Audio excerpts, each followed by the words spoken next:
मित्रांनो, मी पत्रकार निखिल चौधरी महासंघमध्ये तुम्हाला सर्वांचे पुनश्च एकदा स्वागत करतो.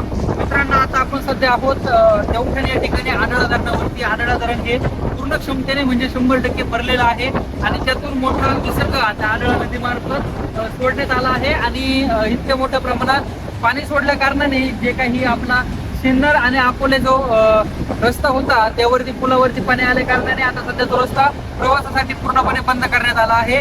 मित्रांनो, त्या ठिकाणी रस्ता जरी बंद केला असला तरी अजूनही प्रशासनाच्या माध्यमातून कोणत्याही प्रकारचे बॅरिगेड्स लावण्यात आलेले नाहीये.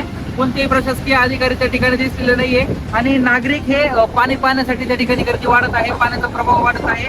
तसेच आपण भंडारदरा परिक्षेत्रातून सुद्धा आता महत्वाची बातमी समोर आलेली आहे. भंडारदरा परिक्षेत्रातून आता पर्यटन पूर्णपणे बंद करण्यात आलं आहे. भंडारदरा परिक्षेत्रात मोठ्या प्रमाणात पाऊस आणि वारा सुरू असल्या कारणाने या ठिकाणी पूर्ण प्रकारे पर्यटन हे बंद करण्यात आले आहे. याच्या सर्व नागरिकांनी घ्यावी. तसेच जे काही सिन्नर आणि अकोले रस्ता आहे तो आता पूर्णपणे वाहतूक ठप्प झाल्या कारणाने पर्याय मार्गाचा वापर करावा. अशाच नवनवीन अपडेटसाठी महासंगम न्यूज नेटवर्कला लाईक, शेअर आणि सबस्क्राईब करायला विसरू नका. महासंगम न्यूज खुलासा, सत्य, असत्याचा